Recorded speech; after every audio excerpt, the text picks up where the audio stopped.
I'm blue, I've been deed, I've been died, I've been deed, I've been died, I've been deed, I've been died. Bonjour à tous, aujourd'hui on se retrouve pour une vidéo qui va porter sur le bagage.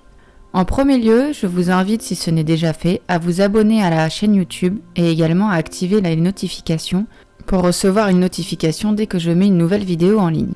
Il faut savoir qu'à l'heure actuelle, il existe deux manières d'identifier les oiseaux, soit par une bague ouverte ou fermée, soit par une puce électronique.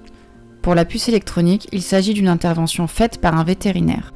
Celle-ci s'insère sous la peau comme chez les chiens ou chez les chats. Contrairement au bagage, la puce peut être implantée chez l'oiseau à n'importe quel âge. Pour le bagage, vous avez donc possibilité d'une bague ouverte ou d'une bague fermée.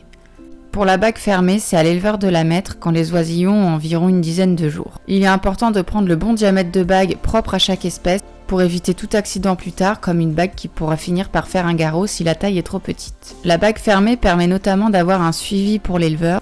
Pour obtenir une bague avec un numéro d'éleveur, il faut appartenir à un club. Sur la bague, vous aurez différentes informations.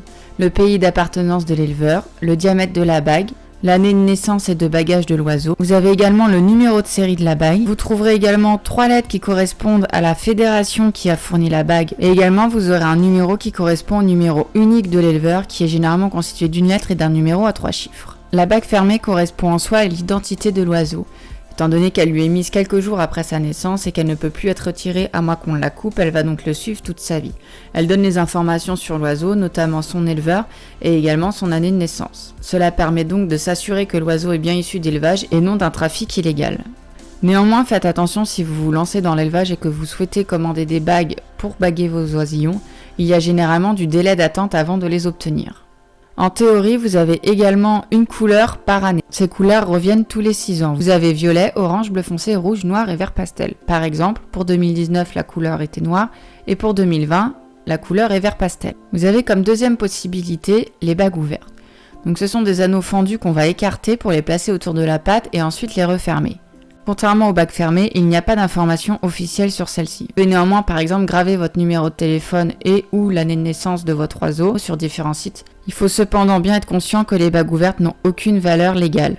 Elles permettent donc juste, si malheureusement vous venez à égarer vos oiseaux, de récupérer votre oiseau, à condition bien sûr de tomber sur quelqu'un d'honnête. Néanmoins, même une bague fermée ne garantit pas la restitution de l'oiseau étant donné qu'elle peut être coupée. Les bagues ouvertes ont quand même l'avantage de pouvoir être apposées sur l'oiseau à n'importe quel âge. Il faut cependant être conscient que la bague peut comporter un risque. L'oiseau peut se coincer la bague dans un jouet, surtout si c'est une bague ouverte. Si le diamètre de la bague n'est pas adapté à l'espèce, cela peut également faire un garrot, ce qui entraînera la nécessité absolue de couper en urgence la bague pour éviter que l'oiseau ne perde sa patte. Si la taille de la bague est adaptée, vous n'êtes cependant pas à l'abri qu'une infection ou un gonflement de la patte suite à un hématome ou un choc arrive et que la bague se transforme également en garrot, entraînant le retrait en urgence également de la bague. N'oubliez donc pas qu'il est important de vérifier régulièrement que la bague tourne bien autour de la patte de l'oiseau et qu'elle ne commence pas à faire des plaies à l'oiseau par exemple. Si vous avez des questions ou besoin de conseils, n'hésitez pas. On se retrouve très vite pour une prochaine vidéo.